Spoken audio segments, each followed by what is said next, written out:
እንደ ኢትዮጵያውያን አቆጣጠር ሐምሌ 13 ቀን 1971 ዓ.ም በሰሜን ኢትዮጵያ በተደረገ ትግል የኢትዮጵያ የቁርጥ ቀን ልጆች ታላቅ ተጋድሎን ፈጸሙ።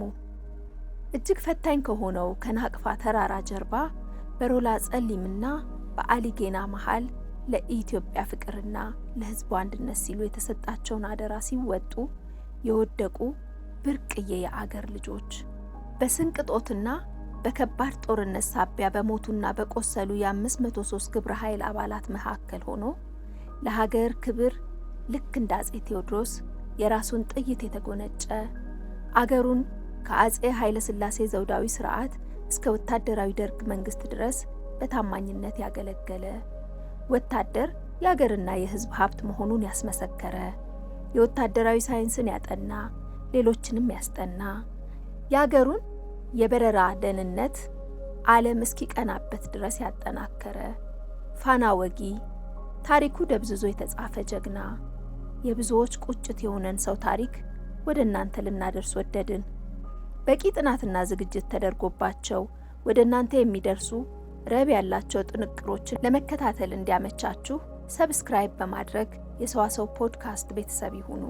ልክ እንደ ዛሬው ባለ ታሪካችን አይነት ግለ ታሪኮች የተዳሰሰባቸው ቪዲዮዎችን መመልከት ካሻችሁ ደግሞ በዚህ ቻናል ላይ የሁ ኢዝ ሁ ፕሌሊስትን በመጫን መከታተል ትችላላችሁ።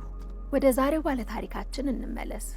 የቀድሞ ፕሬዝዳንት መንግስቱ ኃይለማርያምን ጨምሮ የቀድሞ ሰራዊት ከፍተኛ መኮንኖች ስለ ጀግንነቱ በልበ ሙሉነት ይመሰክራሉ።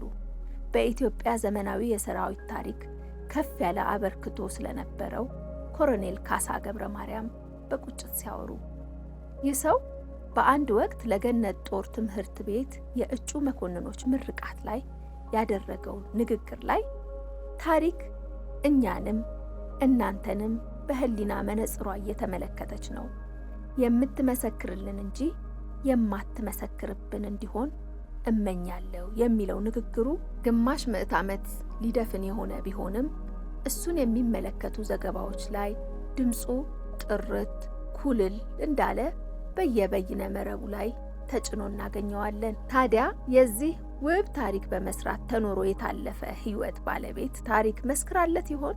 ቀጥለን የምንመለከተው ይሆናል። ትውልድ እድገትና ትምህርት። ካሳ ገብረ ማርያም በቀድሞ ሲዳሞ ክፍለ ሀገር በሀገረ ሰላም ከተማ ተወልዶ በዛው ባደገበት ቀዬ በምትገኝ ኪዳነ ምሕረት ቤተክርስቲያን ፊደል ቆጥሮ እስከ ድቁናም ዘልቆ ነበር።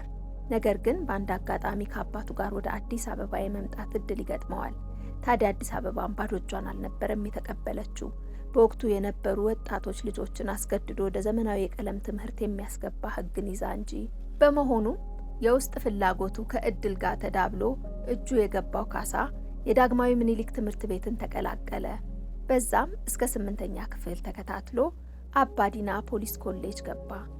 ጥቂት እንደተማረ ኮሌጁ በገጠመው የበጀት ችግር ተማሪዎች ወደ ተለያዩ የጦር ትምህርት ቤቶች እንዲበተኑ ሲደረግ ካሳ ገብረ ማርያም የወጣለት ዕጣ የቀዳማዊ ኃይለ ሥላሴ የጦር ትምህርት ቤት ወይም ሆለታ ገነትን እንዲቀላቀል አደረገው።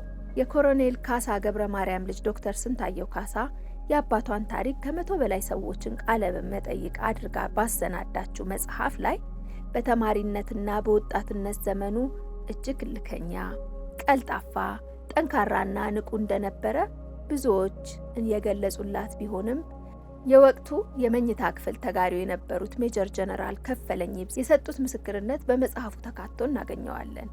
የኮሎኔል ካሳ የትምህርት ህይወት በኢትዮጵያ ብቻ የተገደበም አልነበረም።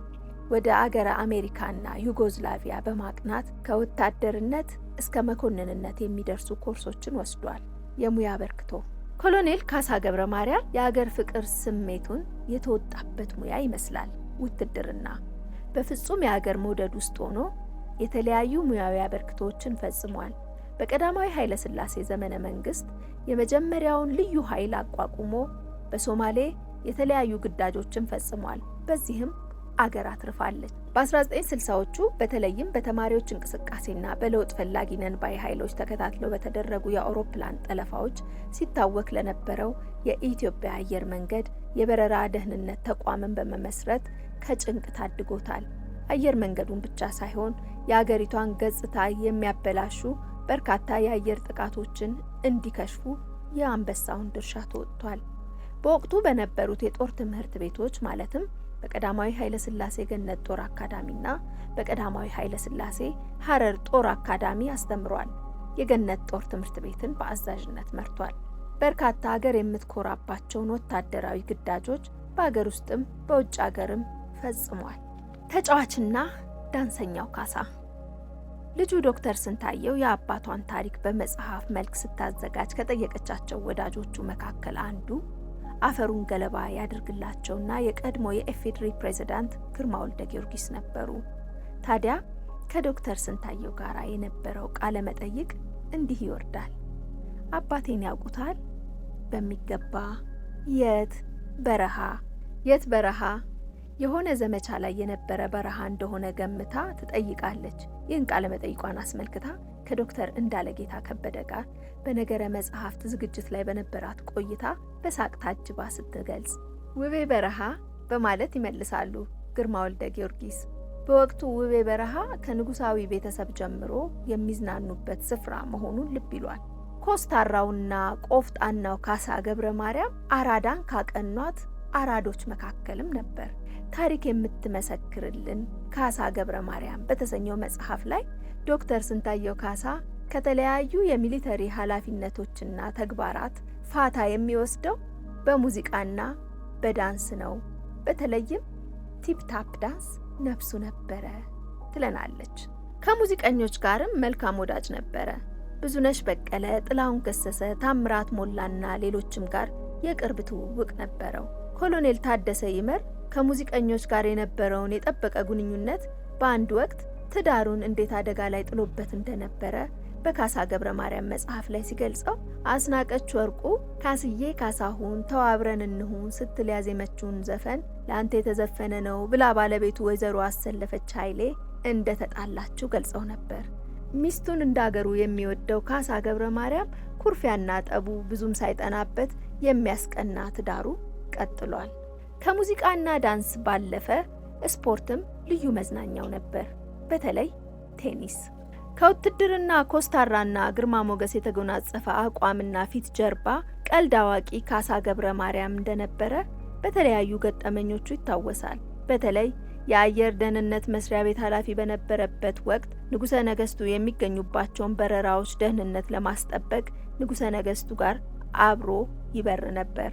ታዲያ በዚህን ጊዜ አንዳንድ ሹማምንት ፍተሻ ላይ አንፈተሽም የሚል ግብግብ ያነሱ ነበር። ለዚህ ጭቅጭቅ ደግሞ መፍትሄው ኮሎኔል ካሳ ነው። የንጉሠ ነገሥቱን ፍቃድ እየተቀበለ ሙልጭ አድርጎ ይፈትሻቸዋል። ታዲያ በአንድ ወቅት እንዲህ አይነት ገጠመኝ ተከስቶ ንጉሠ ነገሥቱ ባለስልጣናቸውን ገስጸው ካሳም ፍተሻውን አጠናቆ ለንጉሠ ነገሥቱ በጆሯቸው ከተጠረጠሩስ እርሶም ቢሆኑ ፍተሻው አይቀርልዎትም በማለት እንዳሳቃቸው ዶክተር ስንታየው ከዶክተር እንዳለጌታ ጋር በነበራት መድረክ ገልጻለች። ምን ይሄ ብቻ! በግብፁ ፕሬዝዳንት አብዱል ጀማል ናስር የቀብር ስነ ስርዓት ላይ ከ5 ሚሊዮን ሕዝብ በላይ መገኘቱ ይታወሳል። ታዲያ የሕዝብ ብዛትና የፕሮቶኮል ጉዳይን ማስማማት ባልተቻለበት ሁኔታ ውስጥ የተገኙት ንጉሠ ነገሥቱ በዚህ መሃል ተጨፍልቀው ሊታፈኑ መሆኑን ልብ ያለው ካሳ ብብታቸውን አንጠልጥሎ ከግፊያ መሃል ያወጣቸዋል። መቼም ንጉሥ ናቸውና እንዲያ በቀላሉ አንጠልጥሎ ማውጣቱን ብዙ አልወደዱለትም መሰል ግልምጫን ቸረውታል። እንቆቅልሹ ያልተፈታው ግዳጅ።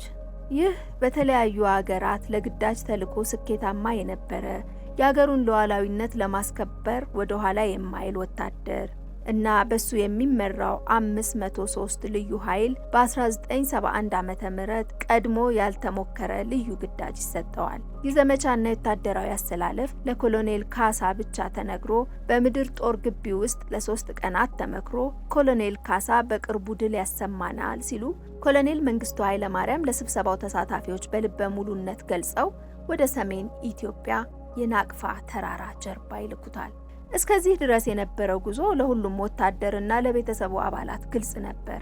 ታዲያ ናቅፋን ለማስለቀቅ በወጣው የውጊያ እቅድ መሰረት የተሰጣቸውን ልዩ ግዳጅ አንድ ንዑስ ግብረ ኃይልን መርተው በጠላት ወረዳ ሰንጥቀው በመግባት ግዳጃቸውን በሚገባ ተወጥተው ድል ካደረጉ ወዲያ በአቅርቦት ድጋፍና ደጀን እጦት ገሚሱ ሰራዊታቸው በውሃ ጥም ሲፈታና ጠላት አንሰራርቶ ሲከበቡ ራሳቸውን በራሳቸው በማጥፋት ለአገር ተሰውተዋል ይላል በልጃቸው ዶክተር ስንታየው የተጻፈው የኮሎኔል ካሳ ገብረ ማርያም ታሪክ። ይህንንም የሚያጠናክሩ ሐሳቦች በወቅቱ አብረዋቸው የነበሩ የሙያ አጋሮቻቸው በመጽሐፉ ላይ ማጠናከሪያ ሐሳቦችን አዋጥተዋል። እርግጥ የማታ ማታ ነገር ካበቃ በኋላ ለእርዳታ የሚሆን የጦር አውሮፕላን የመጣላቸው ቢሆንም በህመም ለሚሰቃዩ የቆሰሉ ወታደሮቻቸው ቅድሚያ ሰጥተው ራሳቸውን ከሌሎች የወደቁ ወታደሮች ጋር ለአገራቸው ክብር ወድቀዋል። ይህን ታሪክ ከወታደራዊ ታክቲክ ጋር አዛምደው የለም ይህ የሆነው ሁሉንም አደጋ ላይ የሚጥል አስቸጋሪ ሁኔታ በመፈጠሩ እንጂ የሚሊተሪ ክህደት እንዳልሆነ ማስረጃ ይዘው የሚሞግቱም አሉ። የሆነ ሆኖ ግን የአገሬ ቁርጥ ቀን ልጅ በ48 ዓመቱ የልጅነት ጉልበቱን የወጣትነት ብልሃቱን የሰጣት ሀገሩን እያገለገለ በጎልማሳነት ዘመኑ ለሀገሩ ቢሰዋም አስታዋሽ ሳያገኝ ላበርክቶ የሚገባውን ያህል ማስታወሻ ሳይቀመጥለት መቅረቱ የሁላችንም ቁጭት ነው። እርግጥ ኮሎኔል መንግስቱ ኃይለማርያም ለምን ካለፈ በኋላስ ቢሆን እርስዎ በነበሩት 12 ዓመታት የስልጣን ዘመን የማዕረግ እድገት አልሰጡትም የሚል ጥያቄ በልጃቸው በኩል ተነስቶላቸው ነበር። ካሳኮ የሰው ሰው ናቸው ለኢትዮጵያ። ኢትዮጵያ ለእሳቸው አንድ ነገር ብትሰጥ ይበዛባቸዋል? በምንም አይነት። ለምን አላደረጋችሁም ቢባል ግን ብዙ ነገር እንዳላደረግነው ሁሉ በእውነቱ መልስ የለኝም ሲሉ ማረጋገጫቸውን ሰጥተዋል። ውድ የቻናላችን ቤተሰቦች እኚህ ለሀገር የለፉ ለበርካታ ሀገራዊ ጉዳዮች ባበርክቷቸው ፋና ወጊ የነበሩትን ኮሎኔል ካሳ ገብረ ማርያምን ታሪክ የቃኘንበትን ጥንቅር እንዲህ አቀረብንላችሁ። መቼም ኮሎኔሉ አጭር ጊዜ ኖረው ብዙ ያበረከቱ በጦር ሜዳም በግል ሕይወትም በበርካታዎች ልብ ውስጥ እንደ ተወርዋሪ ኮከብ ላፍታ በርተው ያለፉ ነበሩና እኛ ሳንጠቅስ የገደፍናቸው ጉዳዮች እናንተ ጋር አይጠፉምና ኮመንት ሳጥን ውስጥ አስቀምጡልን። ጤና ይስጥልን።